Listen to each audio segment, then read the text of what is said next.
My name is Emma Carter. I'm 29 years old, and if you've ever looked at someone behind a counter and thought, they're fine, they have a job, I need you to listen. Because sometimes a job isn't a life. Sometimes it's just survival. 3 years ago, I had a home. Not a fancy one, just a small apartment with a warm lamp in the corner and a couch that smelled like laundry detergent instead of grease. And I had a husband. I used to believe we were a team. Then, one night, he stood in the doorway with a suitcase and said, "I can't do this anymore." I didn't understand at first. I thought something terrible had happened. I thought maybe he lost his job, or he was sick, or he was scared. But he wasn't scared. He was bored. He said he was tired of bills, tired of noise, tired of our son waking up at night, tired of me coming home smelling like onions and dish soap. I remember my voice cracking when I asked, "What about Noah?" Noah was 5 at the time. He was standing behind me in dinosaur pajamas, rubbing his eyes, confused. My husband didn't even look at him. He just said, "You'll figure it out." And then the door closed. Click. That sound didn't just end my marriage, it ended the version of me that believed love was protection. After that, every day became a math problem I couldn't solve. Rent, food, bus fare, school fees, winter clothes. I worked wherever I could.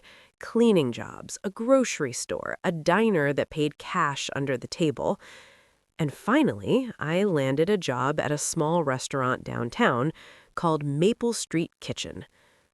The name sounded warm, like family dinners and cinnamon rolls, but the place wasn't warm at all. It was cramped, loud, and greasy. The floor was always sticky, the kitchen smelled like burnt garlic and old oil, and the owner, Linda Harper, ran it like a prison. Linda wore bright lipstick and sharp heels and smiled like she was doing you a favor by letting you breathe inside her building. She loved saying one thing more than anything: you should be grateful you even have a job. I didn't argue because I couldn't. Noah and I lived in a basement unit that wasn't really an apartment. It was a damp room with one tiny window at ground level, half blocked by a trash bin outside. The ceiling was low, the walls smelled like mold, the air always felt wet, like it had been crying for years. Noah coughed at night sometimes, and every time he did, my heart squeezed so tight, I thought I might stop breathing. I told myself it was fine. I told myself we just had to get through winter. My paycheck was supposed to be $650 a week. Not great, but enough if I stretched every dollar until it screamed. But Linda always found ways to make it smaller. You were late by 2 minutes. That's a deduction. You broke a glass. That's coming out of your pay. Customer complained your smile wasn't friendly enough. Deduction. Once, she deducted $60 because she claimed I looked tired and it ruined the atmosphere. I wanted to scream. Instead, I nodded and whispered, "Sorry, Linda," because pride doesn't pay rent. Noah never complained. That was the worst part. He didn't throw tantrums, he didn't beg for toys, he didn't ask why we couldn't live somewhere nicer. He just watched me, like he was trying to memorize my face. One morning, I bought the cheapest breakfast I could afford, one bagel from the discount shelf. I split it in half and gave him the bigger piece. But he looked at it, then quietly tore his half into 2 pieces again and pushed one back into my hand. "Mom," he whispered, "you should eat too." I smiled like it was nothing. "Oh, honey, I'm not hungry." But my stomach had been hurting for days. Hunger wasn't a feeling anymore. It was pain, like something sharp was twisting inside me. I didn't tell him that, because a mother doesn't get to fall apart. Not when her child is watching.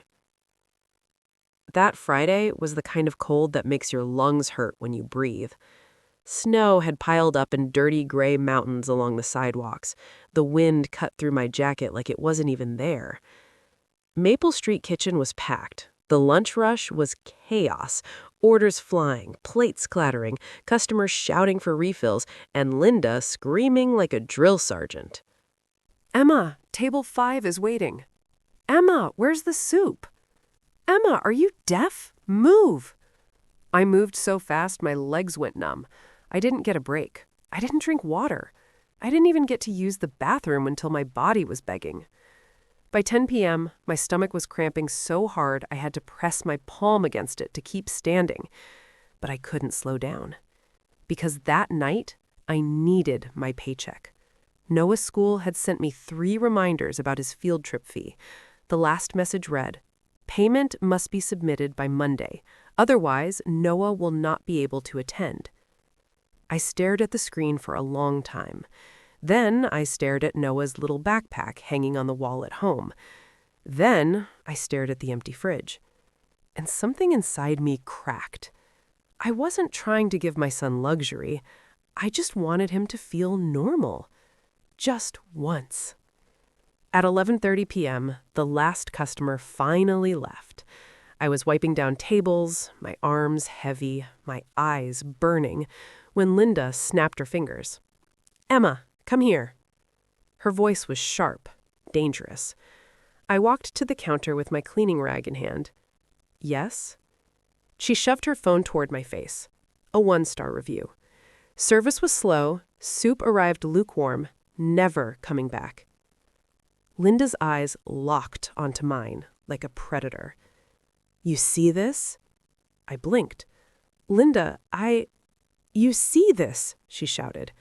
My heart pounded. "Linda, I was in the kitchen most of the night. I wasn't even serving that table." Linda laughed like I told a joke. "Oh, so now you're calling customers liars?" "No." She flipped open her notebook, scribbled something, and snapped the pen shut. $200 deducted, and you're not getting overtime this week." My mouth went dry. "Linda, please," I whispered. "I need my pay.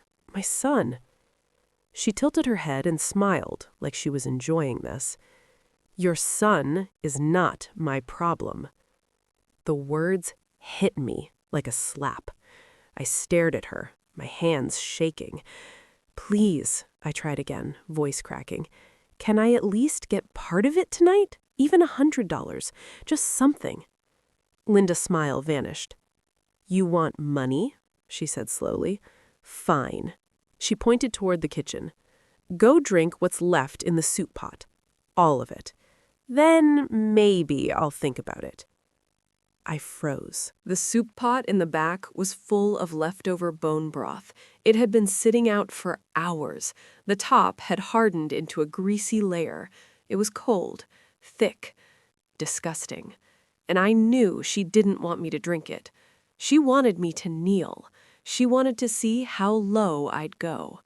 My throat tightened so hard it hurt. But then I saw Noah's face in my mind, his small hands, his quiet voice. "Mom, you should eat too." And I made my choice. I nodded. "Okay." I walked into the kitchen. The lights buzzed overhead. The soup pot sat on the stove like a punishment. I grabbed a ladle, scooped a bowl, and stared at it. The broth was grayish. The fat floated on top in thick, pale circles. My hands shook as I lifted it to my lips. The first sip almost made me gag. It was cold, greasy, bitter. I forced myself to swallow. 1 sip, 2, 3. Tears blurred my vision. They dropped into the bowl and disappeared into the broth. I wiped my face with the back of my hand, but it only made my cheeks smell like onions and soap. I told myself, just keep going. I told myself, Noah needs you. Then the back doorbell rang. Ding. I turned. A delivery driver stood in the doorway, snow melting off his helmet. His shoulders were hunched from the cold, his cheeks were pale, and his lips looked slightly blue. He held a thermal bag against his chest like it was the only thing keeping him upright. "Sorry," he said, breath fogging the air. "I'm here to pick up an order." His voice was calm, but his eyes looked tired, not just physically tired, the kind of tired that comes from life. He added quietly, "It's freezing out there. Most places won't even let you stand inside for a minute." I glanced at his hands. They were red and shaking, and something inside me tightened, because I knew that shaking. I knew that cold. I knew what it felt like to keep moving even when your body begged you to stop. I stared at the soup in my hands. Then I stared at him. And before I could talk myself out of it, I did the stupidest, most reckless thing I'd done in months. I poured the cleanest, hottest remaining soup into a fresh bowl, grabbed a lid, and walked toward him. "Here," I said, pressing it into his hands. His eyes widened. "Ma'am, I can't take this." "It's not from an order," I said. My voice was small but firm. "It's for you." He stared at the bowl like it was a miracle. Then he took one sip. His shoulders dropped, just a little, like his body remembered what warmth felt like. He looked at me, mouth trembling, and whispered, "Thank you." That's when Linda's heels clicked towards us. Click, click, click. And the moment shattered. Linda stormed into the kitchen, her face twisting when she saw the bowl in his hands. "Emma!" Her scream was so sharp it made the delivery driver flinch. "What are you thinking you're doing?" I froze, soup steam rising between us, like smoke. Linda shoved past me and slapped the bowl out of his hands. It hit the floor and exploded. Hot soup splashed everywhere, steaming against the tile. Some of it landed on my shoes. I jumped back, pain shooting through my toes. Linda pointed at me like I was a criminal. "You're stealing from me." "No," I said, voice shaking. "It was just soup. He was freezing." "Freezing?" Linda snapped.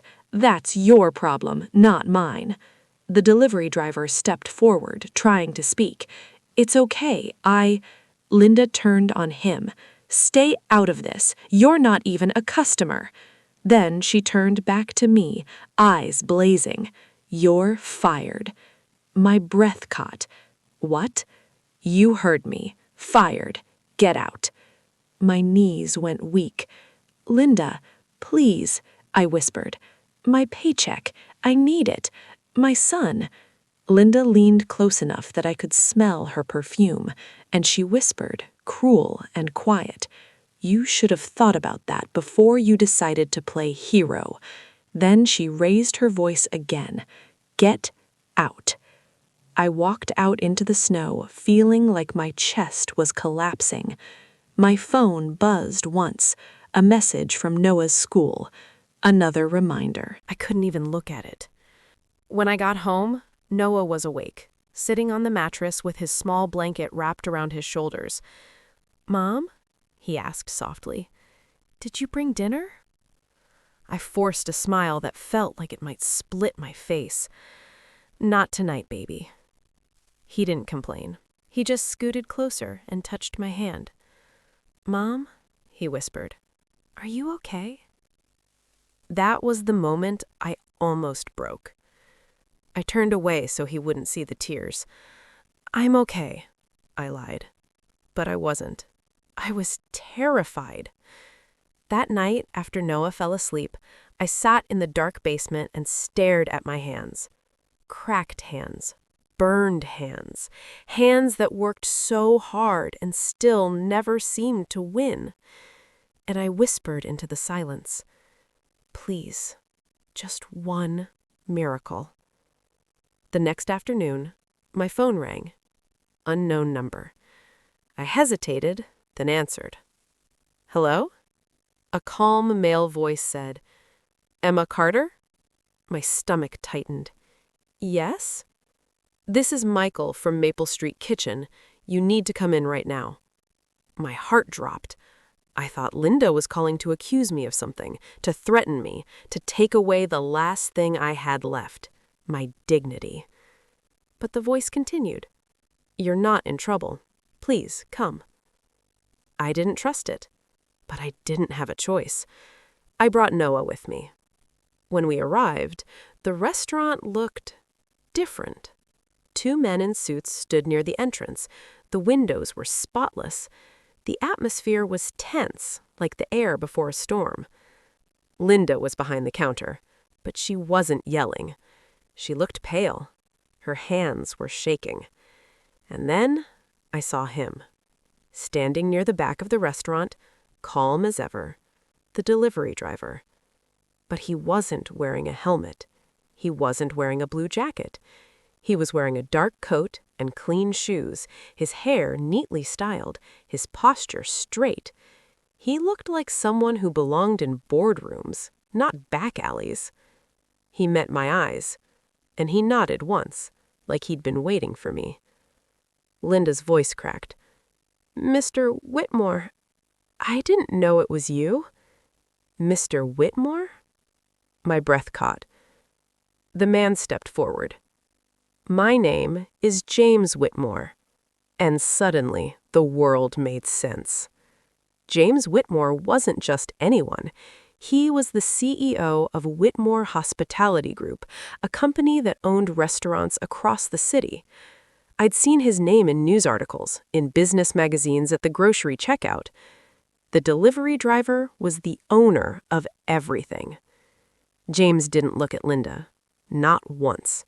He looked at me.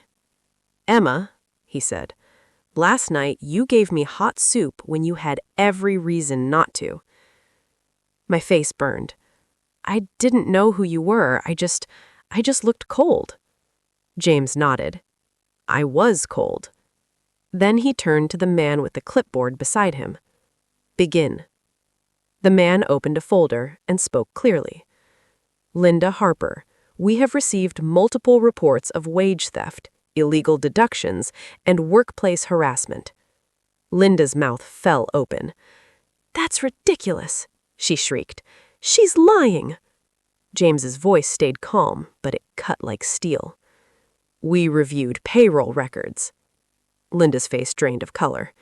We reviewed security footage. Her lips trembled.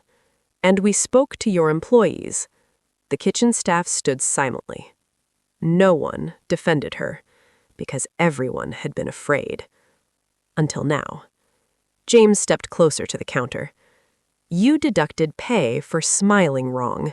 You threatened employees. You fired them without final pay. You used fear as management. Linda stammered, I was just running a business. James interrupted. No, you were running a trap. Linda's eyes darted around the room, desperate. I can fix this. I can pay them back. James didn't blink. You're done. The clipboard man stepped forward. Effective immediately, Maple Street Kitchen is under corporate control. You are removed from management pending investigation. Linda made a choking sound. No, this is my restaurant. James's gaze didn't change. You don't own it. You manage it. And you failed. Linda turned toward me with pure hatred. This is your fault, she hissed. James stepped between us instantly. Do not speak to her, he said, voice low and dangerous. Ever again. Linda's mouth snapped shut. She grabbed her purse and stormed out, heels slipping slightly on the clean floor. The bell chimed as she left. And just like that, the monster was gone. The restaurant felt quiet. Not the awkward quiet of fear, the quiet of relief. James turned back to me. Emma, he said. I watched the footage. My stomach twisted with embarrassment. I saw you begging for part of your paycheck. My throat tightened. I saw you being humiliated. My eyes burned. And I saw you still choose kindness. Noah was clinging to my coat, staring up at James with huge eyes. James noticed him and crouched slightly. Hey, he said gently. "What's your name?" Noah blinked. "Noah." James smiled. "Nice to meet you, Noah." Noah didn't smile back. He looked serious.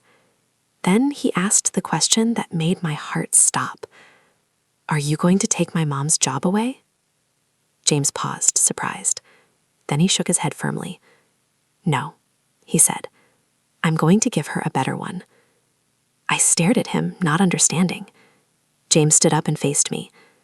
"Emma Carter," he said, "I need someone to run this restaurant." My mind went blank. I'm just a waitress," I whispered. James shook his head. "I watched you work," he said. "I watched you keep going while your body was shaking. I watched you stay calm while someone tried to break you." He paused. "I can teach skills," he said quietly. "I can't teach character." My hands started shaking again, but this time it wasn't from hunger. It was from shock. "You want me to be manager?" James nodded. "Acting manager," he said, "starting today, with full pay and benefits." I couldn't breathe. My eyes filled with tears instantly, hot and heavy. I covered my mouth, trying not to cry in front of everyone. But I couldn't stop, because this wasn't just a job. This was air. This was safety. This was a future. The clipboard man handed me an envelope. "Back pay," he said. "All deductions reversed, plus overtime." I opened it with trembling fingers. It was more money than I'd held in months. Noah stared at it like it was magic. "Mom," he whispered, "is this real?" I knelt and hugged him. "Yes, it's real." Before James left, he pulled me aside. "There's one more thing," he said. My stomach tightened again. "What?" He handed me a key card. "This is for staff housing," he said. "2 bedrooms, clean, warm. It's yours." I stared at the card, unable to speak. James's voice softened. "I'm not doing this because I feel sorry for you," he said. "I'm doing this because I trust you." I looked up at him, tears still on my cheeks.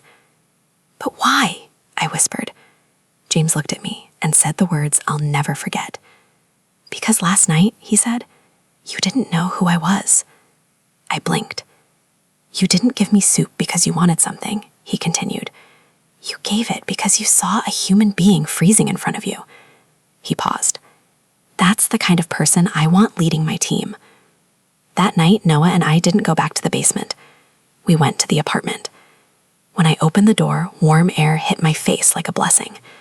There was clean carpet, a small kitchen, a couch, 2 bedrooms. Noah ran down the hallway like he couldn't believe his feet were allowed to touch something soft. He opened the bedroom door and gasped. "Mom, it has a bed, a real bed." I stood in the doorway and cried so hard my body shook. Noah ran back and wrapped his arms around my waist. "Mom, you did it."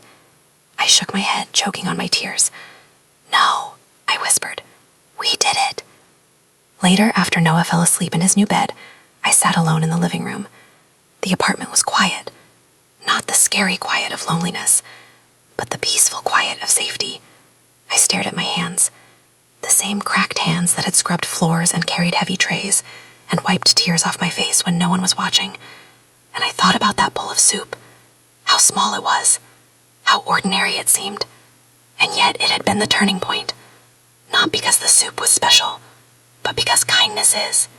Kindness is the one thing life can't steal from you unless you give it away. And I almost did. When Linda humiliated me, when she fired me, when I walked home in the snow feeling like I had failed my son, I could have turned cold. I could have decided the world didn't deserve anything good for me anymore. But I didn't. And somehow that choice came back to me like warmth returning to frozen fingers. If there's one lesson I want you to take from my story, it's this. You don't have to be rich to be powerful. Sometimes the most powerful thing you can do is stay kind when the world gives you every reason not to, because you never know who's watching, and you never know which small act, a bowl of soup, a warm word, a simple, "Are you okay?" will come back and save you. So tell me, what would you have done in my place? Would you have given the soup away, even when you were starving? Comment soup if you believe kindness still matters. And if this story touched your heart, please like and subscribe for more emotional stories. Thank you for listening. Goodbye.